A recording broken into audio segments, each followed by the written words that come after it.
सबसे पहला काम तो आपने ये करना है, अब नोटपैड प्लस प्लस को आपने इस्तेमाल करना है। ठीक है, कैसे इस्तेमाल करना है, बहुत सिंपल है भाई। आप लोगों ने सिर्फ घर जाकर उसको इंस्टॉल कर लेना है अपने लैपटॉप के ऊपर। जैसे मैं ये कहता हूँ, मेरे पास नहीं है नोटपैड प्लस प्लस, आपने लिखना है डाउनलोड नोटपैड प्लस प्लस। ठीक है, आगे स्क्रीन पे सबसे ऊपर। इसके लिए किसी सीरियल नंबर की ज़रूरत नहीं है, किसी चीज़ की ज़रूरत नहीं है, किसी लाइसेंस की ज़रूरत नहीं है। ये फ्रीवेयर है, मतलब फ्री सॉफ्टवेयर है, आप नेट से डाउनलोड करें और उसको इस्तेमाल करें। आपने इस पर आना है, यहाँ से आपने इस पर क्लिक करना है। अच्छा, उसके बाद नीचे चला गया जी डाउनलोड का बटन, यहाँ से डाउनलोड करें। हाँ, वो झटका लगा ना,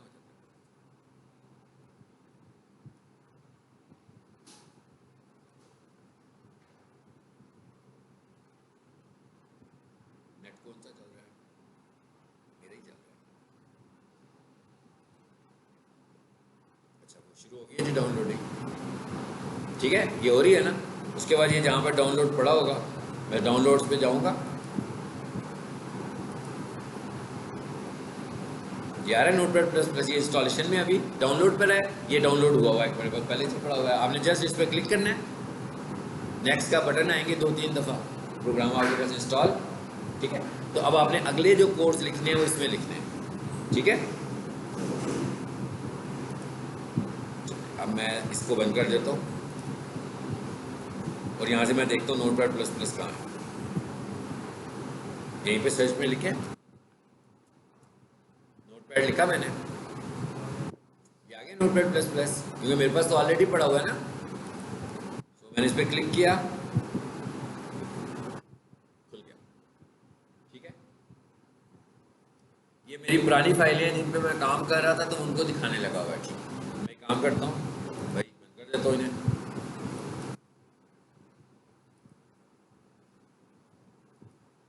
हम अगला जो काम करें नोटपैड प्लस प्लस में करते हैं। ये न्यू पेज आ रहा है, फाइल से भी न्यू करना तो नया भी कर सकता हूँ। अब मैं यहाँ पर कोडिंग शुरू करने लगा। तो हम कैसे करेंगे, HTML,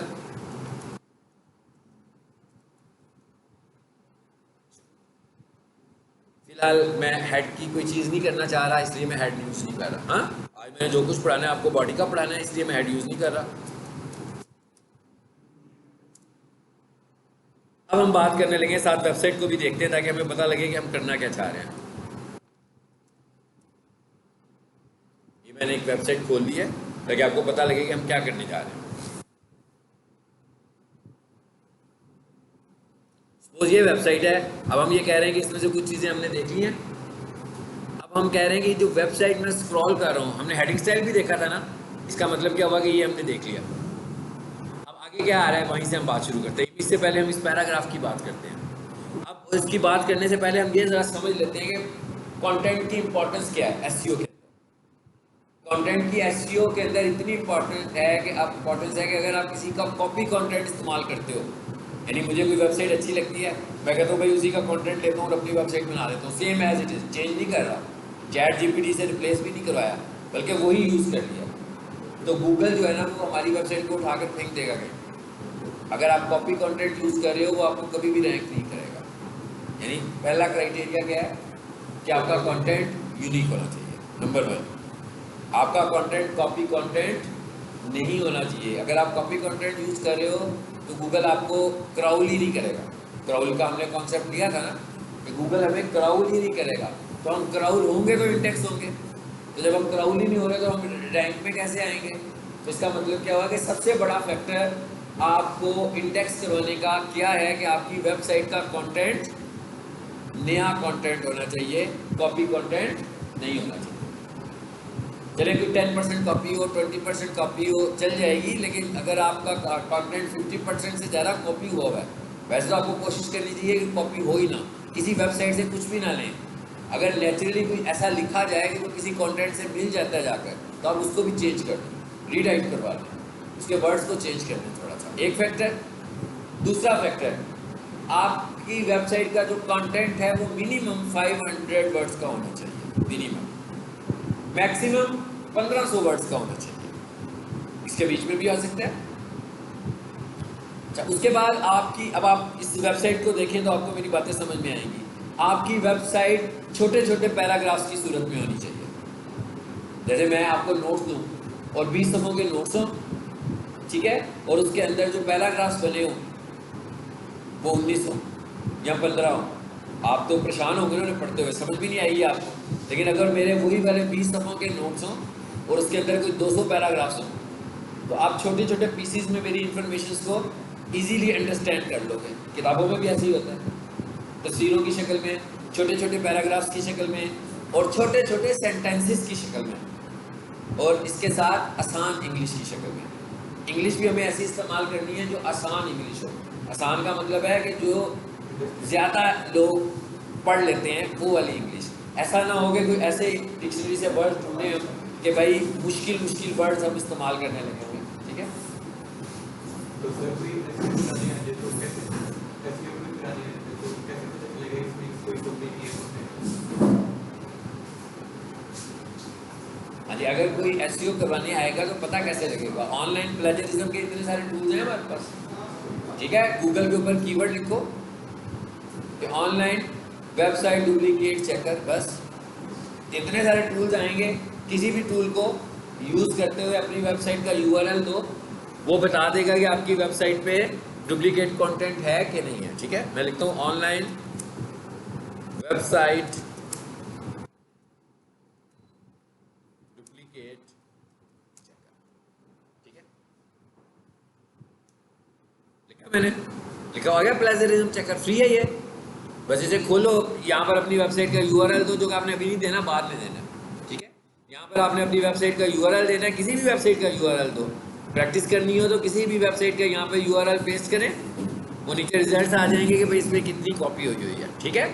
तो पता लग जाएगा कि इसमें कॉपी कंटेंट है।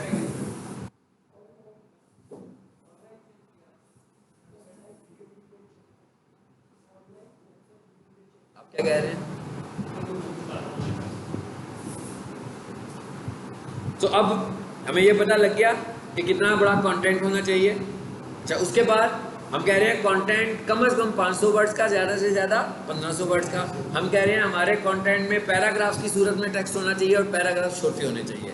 हम कह रहे हैं कि पैराग्राफ्स के अंदर जो हमारे सेंटेंसेस हैं वो भी हमारे छोटे सेंटेंसेस होने चाहिए, ताकि मीनिंगफुल तरीके से किसी को हमारा कंटेंट जल्दी से समझ में आ जाए। और उसके बाद हमारी जो इंग्लिश हो वो स्टैंडर्ड इंग्लिश होनी चाहिए और इजी इंग्लिश होनी चाहिए। अब बात आ गई कीवर्ड की। कीवर्ड हमने पढ़ना है। जैसे ही मैं एसईओ कंप्लीट करूंगा, वेबसाइट एडिटिंग कंप्लीट करूंगा, हम कीवर्ड रिसर्च का टॉपिक पढ़ेंगे। तो अभी हम कीवर्ड को क्या समझते हैं? अभी तक हम कीवर्ड को समझते हैं कि सर्च क्यूरीज, कि जो लोग सर्च कर रहे हैं वो कीवर्ड्स हैं, ठीक है। बाद में देखेंगे कि एक्चुअली कीवर्ड्स क्या हैं। तो हम ये कह रहे हैं कि भाई जो हमारे कीवर्ड्स हैं वो हमारी वेबसाइट में किस रेशो से होने चाहिए। क्या मतलब बहुत ज़्यादा होने चाहिए? क्या हमें उन्हें रिपीट करना चाहिए ताकि जल्दी से जल्दी हम वेबसाइट को रैंक करवा सकें, या उसके मुतालिक भी गूगल ने हमें कुछ बताया है? गूगल कहता है आपकी वेबसाइट के अंदर आपके कीवर्ड्स बिटवीन 1 to 3% होने चाहिए। यानी कि 1% से, अगर आपने 100 वर्ड्स लिखे हैं वेबसाइट में सपोज, तो उसमें 1 कीवर्ड, 2 कीवर्ड, 3 कीवर्ड्स, बस। इससे ज़्यादा को नहीं वो पसंद कर रहा।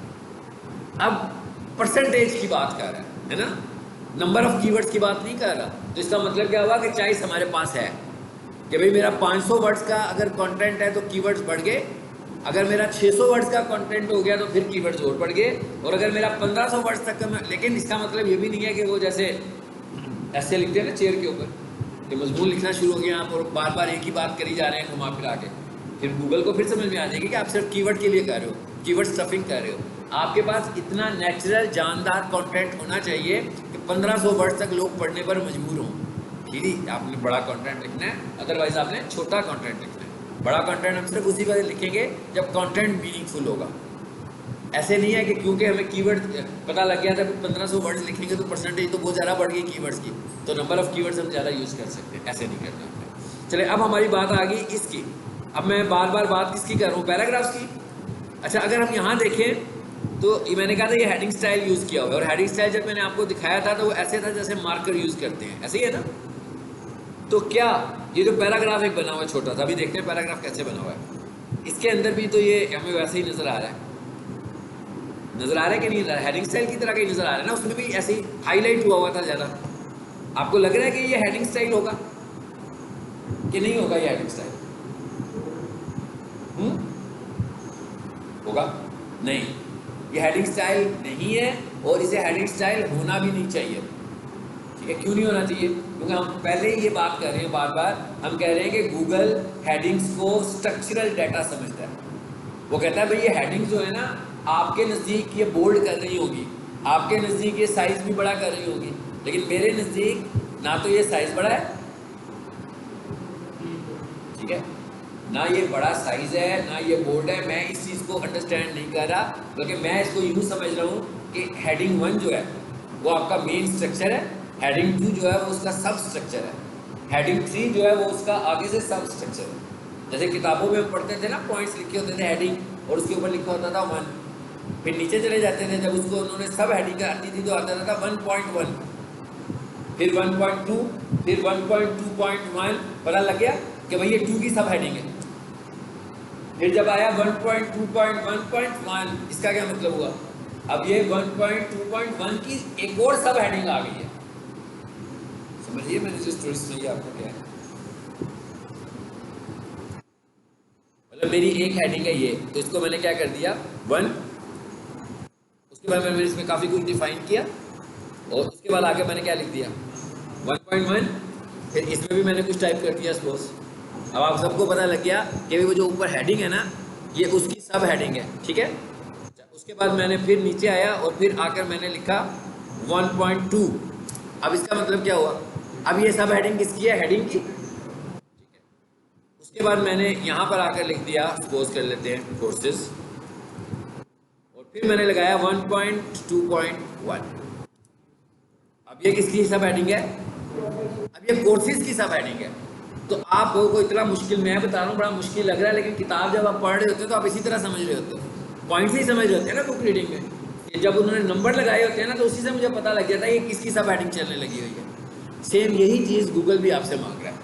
गूगल कहता है आप मुझे जो डाटा दे रहे हो ना, उस डाटा को कोई स्ट्रक्चर होना चाहिए, और वो स्ट्रक्चर है वो हेडिंग स्टाइल है, जो हमने प्रीवियस क्लास में पढ़े।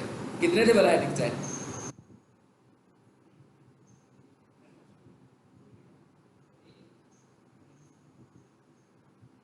पढ़े भी है कि नहीं पढ़े हैं? ऐसे ही कहीं जा रहे हो? आपने कहा पढ़े हैं, मुझे मैं इतनी सारी डिजिटल मार्केटिंग की क्लासेस पढ़ाता हूँ, मैं इसलिए पूछता हूँ कि भाई आप कहाँ पर हैं? नहीं पढ़े आपने हेडिंग स्टाइल, आपने पढ़ाई की, आपने मुझे बताया कहाँ पे हमने ख़त्म किया था, ठीक है। क्योंकि मैं एक से ज़्यादा डिजिटल मार्केटिंग की ही क्लासेस लेता हूँ सिर्फ, तो हर कोई स्टूडेंट मुख्तलिफ लेवल पर होता है, तो मैं इसीलिए पूछता हूँ कि आप कहाँ हैं। हाँ, H1 से लेकर H6 तक नहीं पढ़े हुए, ऐसे कह रहे हैं ना।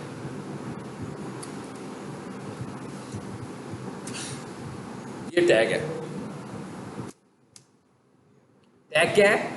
हेडिंग नंबर, यानी मतलब क्या हुआ? Heading 1, heading 2, heading 3, heading 4, heading 5 and heading 6, बस। हेडिंग 7 कोई भी नहीं है टैग। अगर आप माइक्रोसॉफ्ट वर्ड के यूज़र हैं तो आपको पता होगा कि वर्ड में भी हेडिंग स्टाइल्स होते हैं।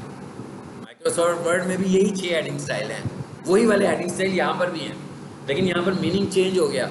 वहाँ पर हेडिंग स्टाइल का मतलब फॉर्मेटिंग है, यहाँ पर हेडिंग स्टाइल का मतलब स्ट्रक्चर है, ठीक है।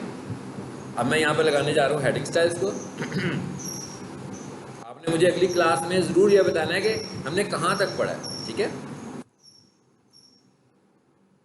यहाँ पर लिखता हूँ जी मैं हेडिंग स्टाइल सब समझाने के लिए, और इसको मैं कर देता हूँ कॉपी।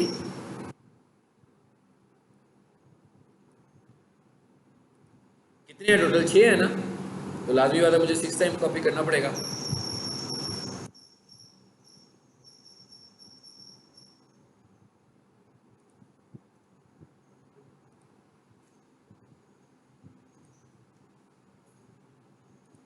हाँ जी, कितने हो गए? 4। टेक्स्ट 3 में चेंज कर रहा ताकि मुझे ज़रा कम टाइपिंग करनी पड़े, और 6। अगर मैं 7 लगाऊंगा तो वो भी 6 ही होगा, ठीक है, मतलब आगे नहीं जाएगा इससे। टोटल हमारे पास 6 हेडिंग स्टाइल है। ये तो मैंने कोड लिख दिया। पहले मैं कोड नोटपैड प्लस नोटपैड में लिख रहा था, अब मैंने कोड नोटपैड प्लस में लिखा ताकि आप इसको यूज़ करें। अब मैंने इस फाइल को सेव करना है। अभी तक ये न्यू फाइल है, HTML फाइल नहीं है। फाइल में चलते हैं, सेव एज में चलते हैं। ये क्या लिखा हुआ है? तो यहाँ पर लिखा होगा HTML, आ गया hyper text markup language file. इसको चूज किया मैंने, ये HTML का फॉर्मेट है।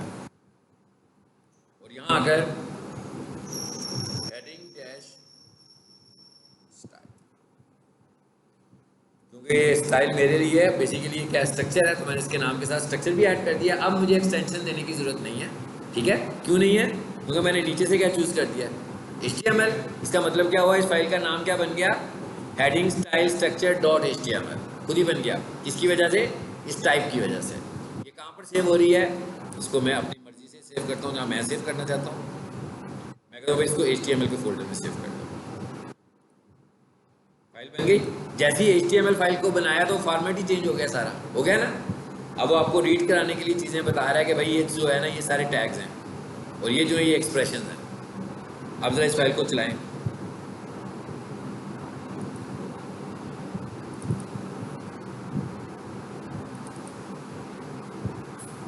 ये क्या लिखा है, हेडिंग स्टाइल स्ट्रक्चर, खोल लो इसको जी। ये हेडिंग स्टाइल्स, समझ आ गई? अब देखें, पहला हेडिंग स्टाइल बड़ा है, अब ये है क्या, हेडिंग स्टाइल है। अब अगर फॉर एग्जांपल मैं ये कहूँ कि वो जो मुझे टेक्स्ट नज़र आ रहा था वेबसाइट में, इसको मैं मैच कर देता हूँ, मैं कहता हूँ यहाँ तो ये शायद ये वाला हो, नहीं है। हेडिंग आपके कंटेंट में हो ही नहीं सकती है। हेडिंग है ना, वो तो है ही हेडर। मैं उसे कंटेंट में कैसे इस्तेमाल कर सकता हूँ, मतलब मैं तो उसे कंटेंट में यूज़ ही नहीं कर सकता, वो तो है ही हेडर है। तो ये तो इलीगल हो जाएगा कि भाई मैं हेडिंग को कंटेंट में इस्तेमाल करूँगा। इसका मतलब ये है कि उसको जो मैंने बोल्ड किया हुआ है वो हेडिंग से नहीं किया। लेकिन अगर मैं इस वेबसाइट को आपको दिखा रहा हूँ और मैं आपको ये कहूँ कि भाई ये जो लिखा हुआ है ना, प्रोफेशनल किचन इक्विपमेंट, ये हेडिंग 1 है, तो आप यकीन कर लेंगे कि ये हेडिंग 1 है। ये हेडिंग 1 यहाँ पर ये है, मैं कि यहाँ पर हेडिंग 1 ये है और यहाँ पर मैं कह रहा हूँ ये हेडिंग 1। आपको यकीन आएगा? है ना, मेरे कहने पे नहीं यकीन आना चाहिए, देख के बताना। ये यकीन आ जाएगा कि दोनों एक जैसी चीज़ें हैं, एक जैसे हैं दोनों, देख के बताओ यार। नहीं है, बिल्कुल एक जैसे नहीं, नज़र ही नहीं आ रहा भाई, ज़मीन आसमान का फ़र्क है। इसकी फॉर्मेटिंग डिफरेंट है, इसकी फॉर्मेटिंग डिफरेंट है, जिसका मतलब एक जैसा तो नहीं है। लेकिन ये वाकई हेडिंग 1 है। इसका मतलब क्या हुआ फिर? इसका मतलब ये हुआ कि इसके ऊपर कोई स्टाइल लगा हुआ है, ऐसे ही है, मतलब इसके ऊपर कोई अलग से फॉर्मेटिंग स्टाइल भी लगा हुआ है। इससे हमें ये भी पता लग गया कि बेसिकली हेडिंग जो है वो स्टाइल था, लेकिन जब वेबसाइट बनाई तो वेबसाइट बनाने वाला सेटिस्फाई नहीं हुआ इस स्टाइल से और उसने इसके ऊपर दूसरा स्टाइल अप्लाई किया। असल में ये H1 ही है, मगर H1 के साथ फॉर्मेटिंग भी हुई है। स्क्रिप्टिंग के थ्रू इसके फॉर्मेट को चेंज किया गया है। हमारा काम किसके साथ है? हमारा काम इसके स्क्रिप्ट के साथ नहीं है। हमारा काम सिर्फ ये है कि मैंने सिर्फ क्लाइंट को ये बताना है कि भाई ये जो आप ऊपर लिख रहे हो ना हेडर, इधर आपका कीवर्ड होना चाहिए नंबर 1, और नंबर 2 यहाँ पर जो टैग है ना आपका हेडिंग का होना चाहिए। उसके बाद आप इसकी जो फॉर्मेटिंग करवाना चाहते हैं वो बेशक करवाएं डेवलपर से। डेवलपर इसको जैसा मर्जी फॉर्मेट दे दे।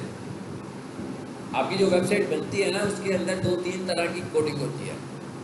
एक कोडिंग है जावास्क्रिप्ट की कोडिंग, एक कोडिंग है PHP की कोडिंग प्रोग्रामिंग वाली, एक कोडिंग है HTML की कोडिंग। ये जो HTML की कोडिंग है ना ये फॉर्मेटिंग लैंग्वेज है।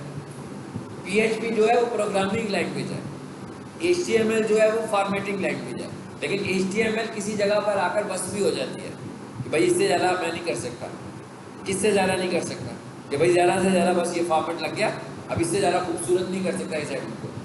फिर एक और हमारे पास स्क्रिप्टिंग आ जाती है और उसको हम बोलते हैं CSS, कैस्केड स्टाइल शीट्स, वो भी स्क्रिप्टिंग है हमारे पास। ये CSS, PHP, जावास्क्रिप्ट, इन तीनों का कोई काम नहीं है SEO के साथ। ये सारे का सारा काम किसका है? वेब डेवलपर का काम है, वो हमें बनाकर देगा।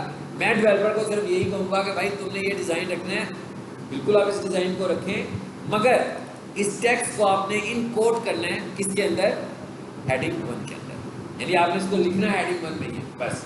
उसके बाद उसने जो फॉर्मेटिंग किया इट्स ओके, तो जब उसने CSS लगाया इसके ऊपर तो जो फॉर्मेट H1 का है वो ओवरराइट हो गया, वो ओवरराइट हो गया।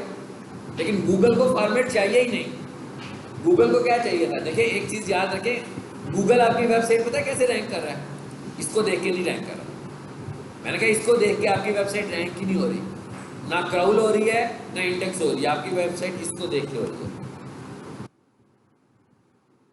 आपकी वेबसाइट कोडिंग को रीड कर रही है, आपकी वेबसाइट व्यू को रीड नहीं कर रही। यानी वो ये नहीं देख रही कि आपकी वेबसाइट कितनी खूबसूरत है, इस इमेज को देख के रैंक करना है, इस टेक्स्ट को देख के रैंक करना है, नो। इस सिंबल को देख के उसने रैंक करना है, नो। उसने ये देखना है इसका कोड क्या है।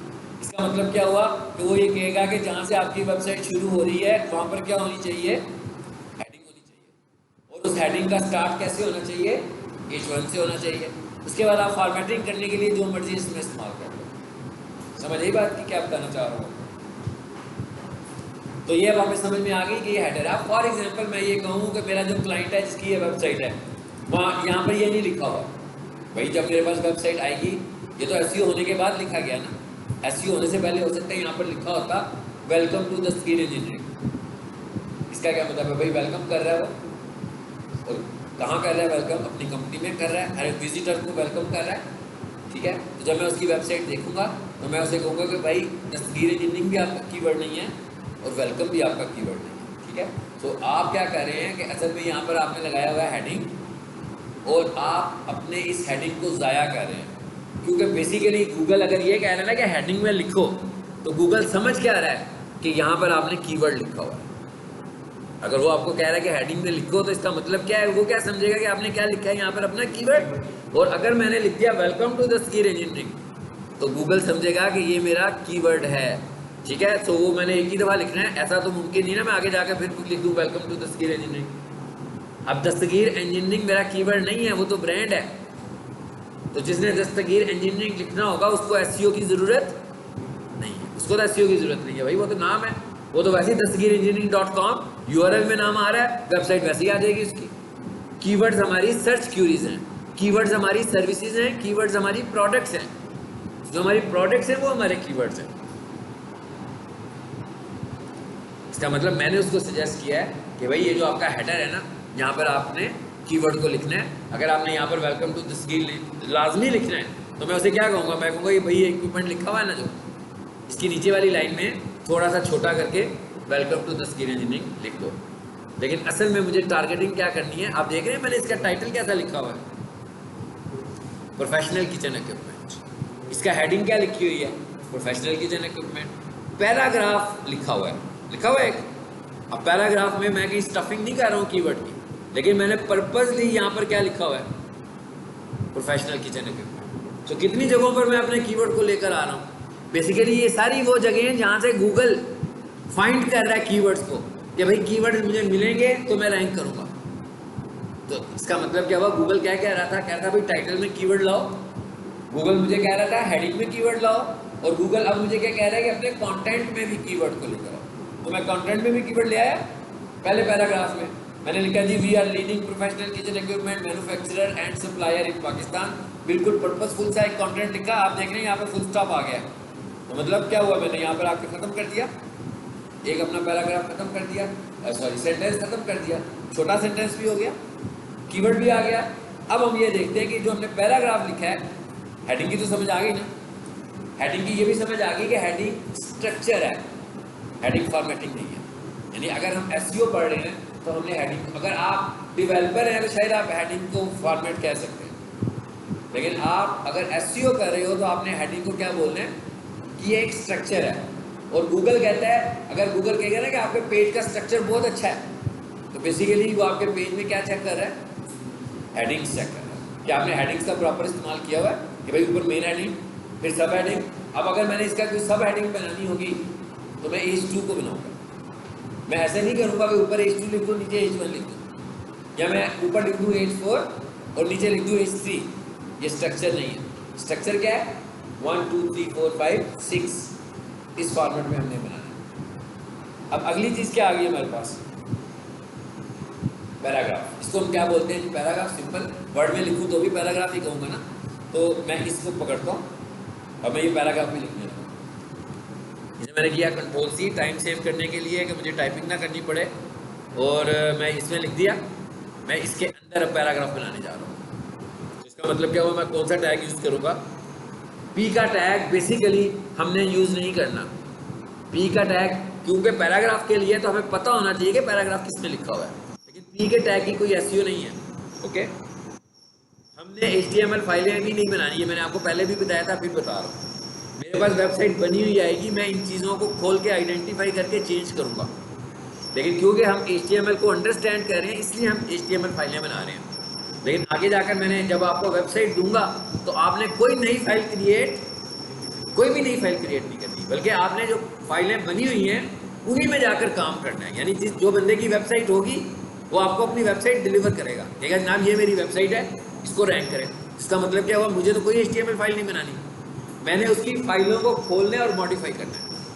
समझ आ गई बात की ना? लेकिन ये मैं सिर्फ इसलिए अभी बता रहा हूँ कि हमें कुछ थोड़ा सा कॉन्सेप्ट मिल जाए फाइलों का। पी का टैग लगा, पी का टैग एंड हो गया, और बीच में मैं कंटेंट ले आया। ठीक है, ये कंटेंट था ना।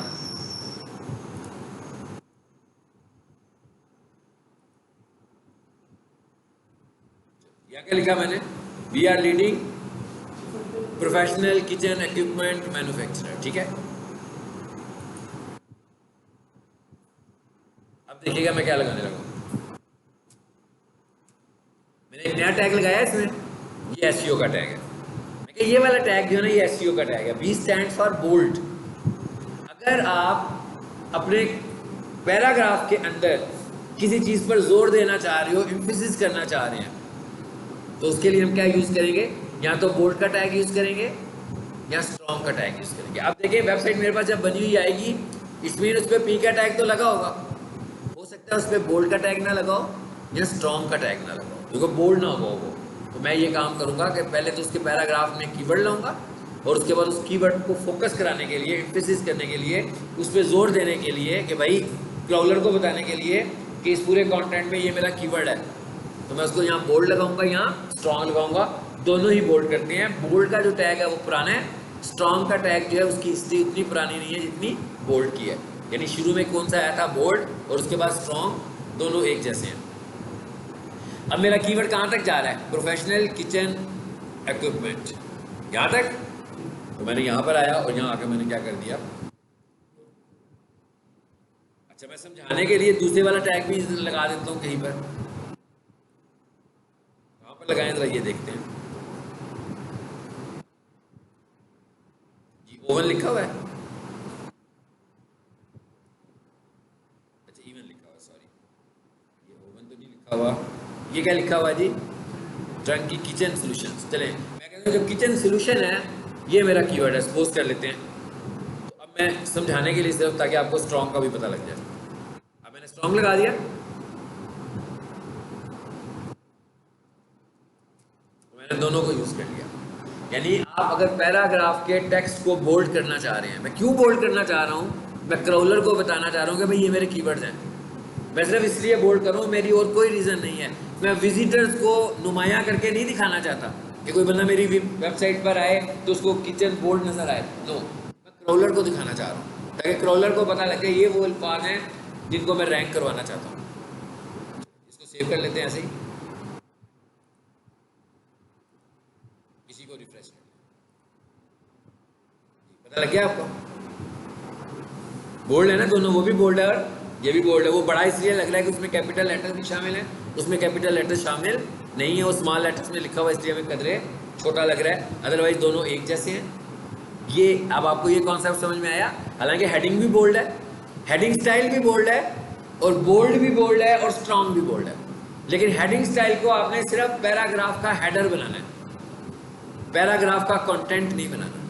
यानी आपको हेडिंग स्टाइल सिर्फ उस वक्त यूज़ करना है जब आप पैराग्राफ के हेडर की बात कर रहे होगे, कंटेंट की बात। अगर आप कंटेंट में किसी चीज़ को बोल्ड करना चाहते हैं तो हम क्या यूज़ करेंगे? बोल्ड या स्ट्रॉन्ग। चलिए अब वापस आ जाए इसमें। अब हमने आज हेडिंग स्टाइल पढ़ा है ना, कल नहीं था पढ़ा। हेडिंग स्टाइल पढ़ा हमने, बोल्ड पड़ा, स्ट्रॉन्ग पड़ा। अब हम अगला जो देखते हैं ना, that is image. So image को ज़रा समझ लेते हैं पहले। मैं कोई तस्वीर भी लगाना चाह रहा हूँ यहाँ, फिर मैं आपको बता रहा हूँ हमने किसी की वेबसाइट आएगी, कोई तस्वीर नहीं लगानी, तस्वीरें भी लगी होंगी, कंटेंट भी लिखा होगा, हमने रैंक करना है। रैंक कराने के लिए मुझे इमेजेस पे क्या काम करना है, उसके लिए मैं आपको इमेज का टैग पढ़ा रहा हूँ, ताकि आपको इमेज के टैग की अंडरस्टैंडिंग मिल जाए। सो तस्वीरों के लिए अगर मैं इस वेबसाइट को दिखाऊं, तस्वीरें है ना, तो इसका मतलब क्या होगा, अगर हम तस्वीर को समझ लेंगे तो हमें वेबसाइट का मोस्टली पार्ट समझ में आ जाएगा, क्योंकि बाकी बचा क्या हुआ देखें। तस्वीरों के अलावा क्या है, हेडिंग वो भी समझ में आ गई, पैराग्राफ्स वो भी समझ में आ गए, ठीक है। तस्वीरों के अलावा सिर्फ एक चीज़ बच जाएगी, हाइपरलिंक्स, उसे हम बाद में देखेंगे। तो अब हम जरा देखते हैं कि तस्वीर के लिए टैग कौन सा होता है, यानी इमेजेस के लिए टैग कौन सा होता है।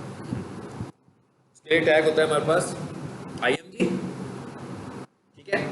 अच्छा, अब IMG में करना क्या, हमने तस्वीर लगानी है। अब आप देखें, हमने पहले भी एक चीज़ पढ़ी थी तस्वीरों के लिए, वो क्या था, फेविकॉन।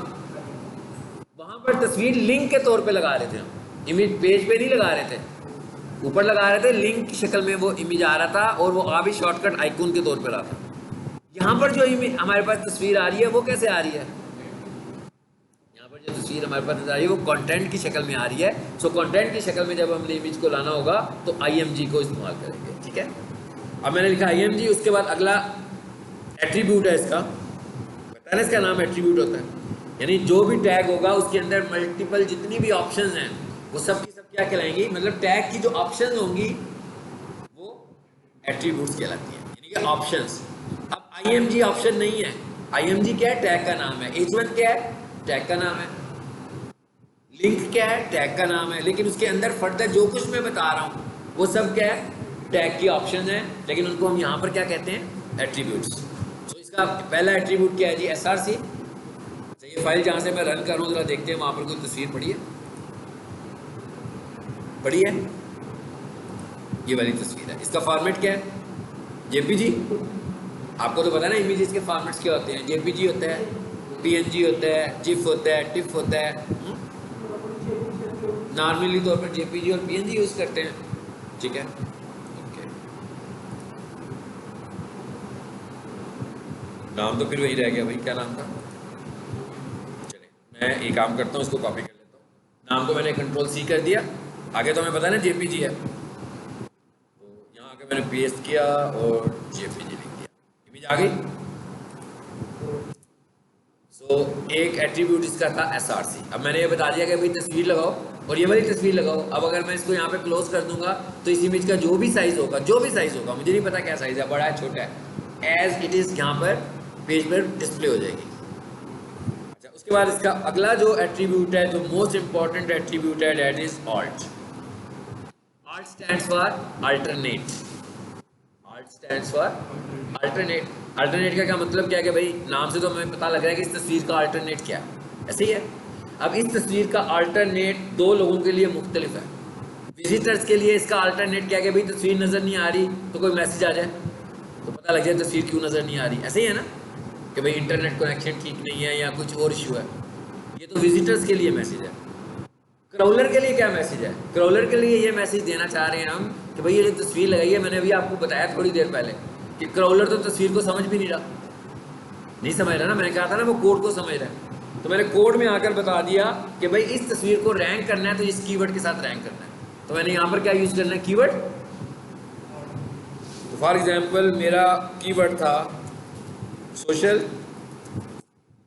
मीडिया। समझ में आई मैंने क्या पॉइंट बताया। मैं कह रहा हूँ क्राउलर को चाहिए था कीवर्ड रैंक करवाने के लिए, विजिटर को चाहिए था कि भाई तस्वीर क्यों नहीं आई। अब तस्वीर नहीं आने की वजह क्या हो सकती है, स्लो इंटरनेट हो सकता है, या वेबसाइट के अंदर किसी ने URL गलत लिखा होगा, ऐसे ही है ना। तो अब ये जो ऑल्ट टेक्स्ट है, क्राउलर को ये क्या बता रहा है, मैसेज दे रहा है कीवर्ड का। विजिटर को भी ये यही मैसेज दे रहा है ये, लेकिन विजिटर को ये मैसेज कब मिलेगा, जब तस्वीर नहीं आएगी। जब तस्वीर आएगी फिर नहीं मिलेगा। देखिएगा, मैं इसको बंद करता हूँ फिर आपको पता लग जाएगा। उसके बाद आगे कौन सा एट्रीब्यूट है, विड्थ। ये बहुत इंपॉर्टेंट एट्रीब्यूट है। गूगल हमें ये कहता है, क्या कहता है गूगल हमें, गूगल हमें, जैसे मैं कहूँ ना भाई इस क्लासरूम में क्लास होनी है, ठीक है, और क्लास की स्ट्रेंथ मैं कहता हूँ भाई क्लास की स्ट्रेंथ है 50 स्टूडेंट्स। तो जिसने यहाँ पे क्लास करवानी होगी स्टूडेंट्स को, यहाँ पे आने से पहले क्लासरूम में आएगा, दरवाज़ा खोल के देखेगा कि 50 कुर्सियाँ हैं कि नहीं है ना, देखेगा ना। लेकिन इस कमरे में कुर्सियाँ नहीं पड़ी हैं, पहले स्टूडेंट्स आते हैं फिर कुर्सियाँ आती हैं, क्या होगा, गड़बड़ होगी ना। हालांकि कैपेसिटी अभी भी 50 की है, चलिए हम यूँ कह लेते हैं कैपेसिटी है 50 की है, लेकिन स्टूडेंट पहले से मौजूद हैं। अब कुर्सियाँ आ रही हैं, गड़बड़ हो रही है, हो सकता है 25 स्टूडेंट्स को बाहर करना पड़े, पहले कुर्सियाँ लगे फिर वापस स्टूडेंट्स अंदर आए। बस यही काम इस इमेज के साथ करना है। अगर आपने इस इमेज का साइज नहीं बताया गूगल को, क्रॉलर को, तो क्या होगा, इमेजेस आते जा रहे हैं वेबसाइट पे विदाउट साइज, क्या करता है, लोड कर देता है उसी साइज में, उसके बाद एक और इमेज आता है, कहता है भाई एक और है, फिर उसको छोटा करता है, फिर उसके बाद एक और इमेज आ जाता है, कहता है अब ये तो 3 हो गए हैं, अब मुझे फिर साइज मैनेज करना पड़ेगा स्क्रीन का। अब इस सारे प्रोसेस में क्या हो रहा है, टाइम लग रहा है, कि टाइम लगने की सूरत में वो कह रहे हैं आपकी वेबसाइट स्लो होती जा रही है, और जब तक ये सारे इमेजेस लोड नहीं होंगे आपका डिले टाइम बढ़ता जाएगा। इसलिए गूगल हमें कहता है कि भाई आप एक काम करो कि आप जब इमेज बताओ तो आप उसके साइजेस भी बता दिया करो, ताकि क्रॉलर जब आपकी वेबसाइट को क्रॉल करे तो उसको पता लगे इसमें ये 10 इमेज हैं और ये किस किस साइज़ के हैं। अब कई लोग कहते हैं कि भाई साइज़ बता देंगे ना तो हमारा इमेज कंप्रेस हो जाता है, ठीक है ना, इमेज कंप्रेस भी तो हो जाता है अगर हम फोर्सफुली साइज करें। तो गूगल कहता है कि भाई आप यूँ करो, आपके पास 2 एट्रीब्यूट्स हैं ना साइज़ के, विड्थ और हाइट, तो आप कम से कम इस दोनों में से कोई एक एट्रीब्यूट ज़रूर इस्तेमाल करें, ताकि वो आपकी तस्वीर ख़राब ना हो। एक चीज़ तो कर सकते हैं ना हम चेंज, उसका स्ट्रक्चर ख़राब किए हुआ है, सो वो कहता है विड्थ को यूज़ करें। अब विड्थ आप किस में यूज़ कर सकते हो, इसका क्या मतलब हुआ, पिक्सल्स, इसका क्या मतलब हुआ पिक्सल्स, इसका क्या मतलब हुआ परसेंटेज, ठीक है ना। परसेंटेज का क्या मतलब है, मैं कहता हूँ भाई मेरा इमेज जो है उसका साइज 20% कर दो, वो इमेज के साइज के 20% कर देगा। मैं उसे कहूँ मेरे इसका 50% कर दो, मैं उसे कहूँ इसका 70% कर दो। अब साइज किस रेशियो से बढ़ रहा है, परसेंटेज से बढ़ रहा है, और इसमें साइज किस रेशियो से बढ़ रहा है, रेशियो से नहीं बढ़ रहा भाई, पिक्सल्स के मुताबिक बढ़ रहा है। मैं उसे कहता हूँ 80, तो इसका मतलब क्या हुआ 80 पिक्सल्स। मैं उसे कहता हूँ 200, तो इसका मतलब हुआ 200 पिक्सल्स। अब पता कैसे लग रहा है कि पिक्सल्स है कि परसेंटेज है, पता ऐसे लग रहा है, इसका क्या मतलब हुआ पिक्सल्स, और इसका क्या मतलब हुआ, जैसे आपने उसके साथ परसेंट का निशान लगा दिया तो वो समझेगा ये पिक्सल्स नहीं है, ये क्या है, आप साइज परसेंटेज में बता रहे हैं। और अगर आप परसेंटेज नहीं लगाते हैं तो वो इसको पिक्सल ही समझेगा, मतलब इंचेस नहीं समझेगा, सेंटीमीटर नहीं समझेगा, वो इसको पिक्सल ही समझेगा, ठीक है।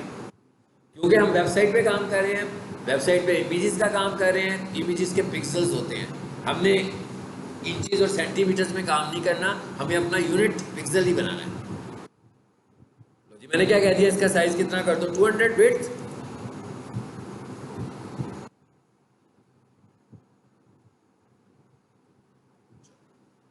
मैं मैक्सिमम कोशिश कर रहा हूँ कि एट्रीब्यूट इस्तेमाल कर लें तस्वीर के अंदर। एक और एट्रीब्यूट है इसका, वो कौन सा है,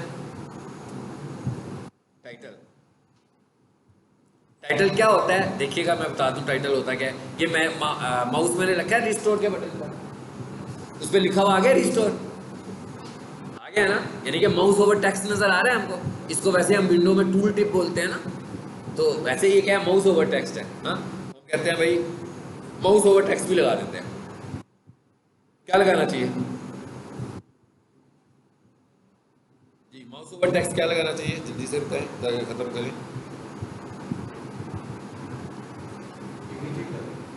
माउस ओवर टेक्स्ट क्या लिखना चाहिए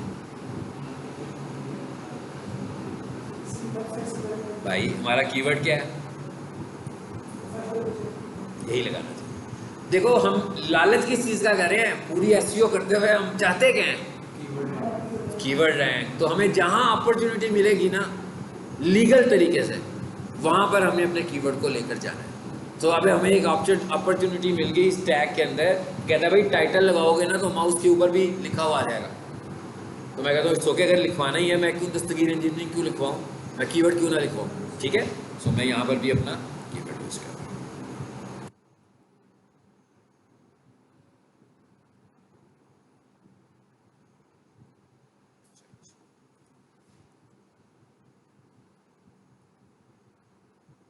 लग गया? चलो ये इमेज भी हो गया, इसको रिस्टोर करें, जरा फाइल को चलाएं। आ गया इमेज, ठीक है। अच्छा अब यहाँ पर आर्ट नहीं आया, नहीं आया ना? आर्ट कब आएगा? ये विजिटर हूँ मैं, विजिटर हूँ ना मैं, क्रॉलर तो नहीं हूँ ना भाई, मैं तो विजिटर हूँ। ये वेबसाइट जैसे ही लाइव होगी तो जब क्रॉलर इस वेबसाइट पर आएगा उसको तस्वीर नहीं नजर आएगी, उसको क्या नजर आएगा? उसको ऑल्ट टेक्स्ट नजर आएगा। जब उसको ऑल्ट टेक्स्ट नजर आएगा तो उसका मतलब है वो उसको क्रॉल करेगा। जब उसको वो क्रॉल करेगा तो उसका मतलब है इंडेक्स भी उसी को करेगा। तो जब मैं इंडेक्सिंग में जाऊंगा तो मैं रैंक करूंगा। माउस रखिए इसके ऊपर, ये कौन सा टेक्स्ट है? ये टाइटल है, ये टाइटल है। तो मैंने किया क्या है, अब आर्ट टेक्स्ट आपको नजर नहीं आ रहा, जरा समझाने के लिए हम एक काम करते हैं कि जोर ज़बरदस्ती उसे ले आते हैं। हाँ, कैसे लाऊंगा मैं? नाम गलत लिख दिया, अगर नाम गलत करूंगा तभी आएगा ना। मैंने कहा था ना कि जब इमेज नहीं आएगा तब आल्ट आएगा। तो अब मैंने नाम रॉन्ग कर दिया तो इसका मतलब है कि अब तो आल्ट आना है, अब तो तस्वीर नहीं आनी।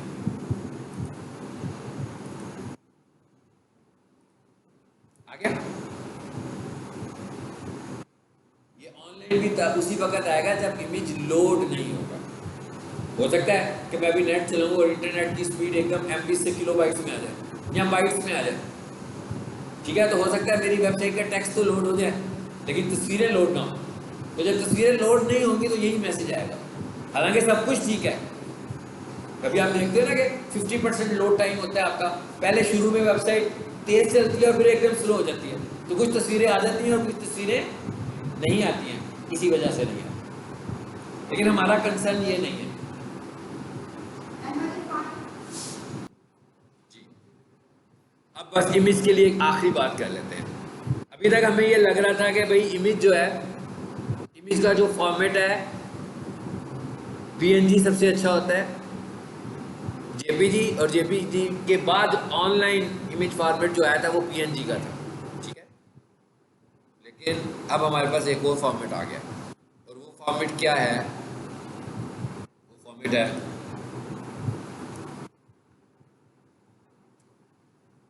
वेबपी। सबसे ज़्यादा इस वक्त जो स्पीडी फॉर्मेट है जिसमें आपके इमेजेस के साइज एक्स्ट्रा ऑर्डिनरी रिड्यूस हो जाते हैं, वो कौन सा है? वेबपी। गूगल आपको कहता है कि भाई अगर आप अपनी वेबसाइट की स्पीड को कम करना चाहते हो तो आपकी वेबसाइट पे जितनी भी तस्वीरें हैं, अभी ये वेबपी का फॉर्मेट जो है, मैं फोटोशॉप में जाऊँ ना तो वहाँ पर वेबपी की ऑप्शन नहीं आएगी, सेव एज में वेबपी नहीं होता, ठीक है। ये भी वेबपी कैसे बनेगा? और ये भी याद रखें कि ये वाला जो फॉर्मेट है ये सिर्फ और सिर्फ इंटरनेट ब्राउजर्स का फॉर्मेट है, सिर्फ। इवन अगर मैं वेबपी फॉर्मेट में यूट्यूब थंबनेल बनाऊंगा ना वो भी नहीं लगेगा। तो ये कौन सा फॉर्मेट है? ये सिर्फ और सिर्फ इंटरनेट ब्राउजर यानी Google Chrome, Edge, Firefox, Safari, मतलब जितने भी ब्राउजर्स हैं उन सबको सपोर्ट कर रहे हैं। वैसे ये सपोर्ट नहीं करेगा। तो गूगल कहता है कि भाई ये फॉर्मेट जो है ये आपकी फाइल को बहुत ज़्यादा छोटा कर देगा। तो क्या करें? अपनी फाइलों को वेबपी कर दें। कैसे करें? बस ये आखिर में एक जल्दी से टॉपिक चेक करें, कंप्रेस करेगा, कैसे कर लें? ऑनलाइन पीएनजी है हमारे पास, अगर हमारे पास पीएनजी है, अगर हमारे पास जेपीजी होती तो मैं लिखता जेपीजी, ठीक है। मैंने लिखा online PNG to WebP converter, ठीक है। ये टूल क्या करेगा? ये मुझे मेरी पीएनजी फाइल को वेबपी में कन्वर्ट कर देगा। देखिए मैं अभी आपको इसकी एग्जांपल देता हूँ। क्या कह रहा है भाई? फाइल सेलेक्ट करो यहाँ से, पीएनजी टू वेबपी आ गया। मैं कहता हूँ जी फाइल बताता हूँ मैं आपको,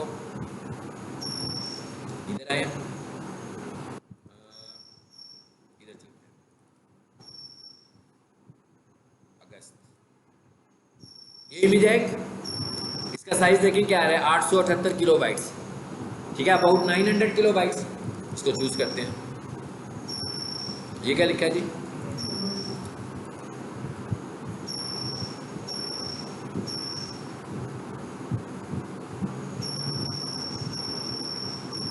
वैसे ही नजर आ रही है तस्वीर जैसी वहां थी, क्वालिटी में कोई फर्क नहीं आया। डाउनलोड करें इसको, साइज देखें कितना हो गया, 800 किलोबाइट से 63 किलोबाइट्स। अब अगर आपकी वेबसाइट के होम पेज के ऊपर 15 तस्वीरें भी होंगी, आप सबको आप अब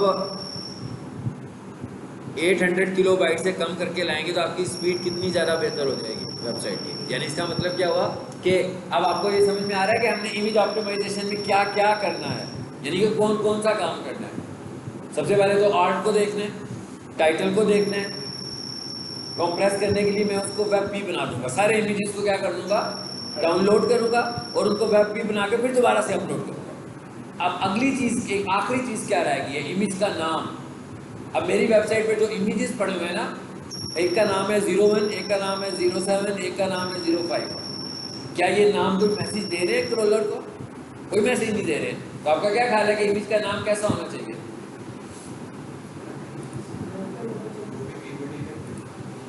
ये नाम होना चाहिए जैसे ये मैंने लिखा हुआ है, बल्कि ये भी नहीं होना चाहिए पूरे का पूरा मेन कीवर्ड आपका नाम में आना चाहिए।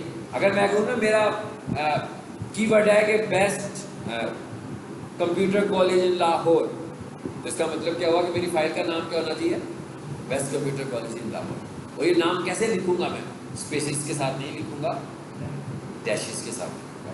ये भी ऑप्टिमाइजेशन का फैक्टर है। तो ये आज हमने इमेजेस का देखा और इमेज के ऑप्टिमाइजेशन फैक्टर्स भी देखे सारे के सारे। तो जब हम एसईओ कर रहे होंगे तो ये काम करने हैं आपने इमेजेस के साथ। यानी मेरे पास अगर कोई वेबसाइट आती है तो मुझे करना क्या है असल में, उसका ये ऑप्टिमाइजेशन करनी है। अब वो वेबसाइट आएगी तो सबसे पहले मैं उसके इमेजेस के साइजेस चेक करूँगा, फिर मैं उनको वेब पी में डाउनलोड करूँगा, फिर मैं उसके सारे इमेजेस को वेब पी बनाऊँगा, फिर मैं उसके नाम देखूँगा। अगर 01, 04 के साथ नाम आ रहे हैं या इररेलेवेंट नाम है तो मैं उनके नाम भी चेंज करूँगा। लेकिन अगर मैं फाइल का नाम चेंज करूँगा तो मैं मुश्किल में पढ़ूंगा ना, क्यों भाई ये फाइल का नाम चेंज हो गया लेकिन ये फाइल इस टैग में भी तो यूज़ हुआ है कि नहीं हुआ हुआ है ना। तो पहले यहाँ पर क्या लिखा हुआ था 01, अब मैंने वहाँ पर जाकर क्या कर दिया, best computer college in Lahore. इसका मतलब क्या हुआ कि जितने भी इमेज के टैग होंगे वहाँ जाकर मुझे नाम भी चेंज करना पड़ेगा। यानी कि ये सारे काम मुझे करने हैं, उसके बाद मेरी इमेज ऑप्टिमाइजेशन पूरी होगी। ठीक है जी।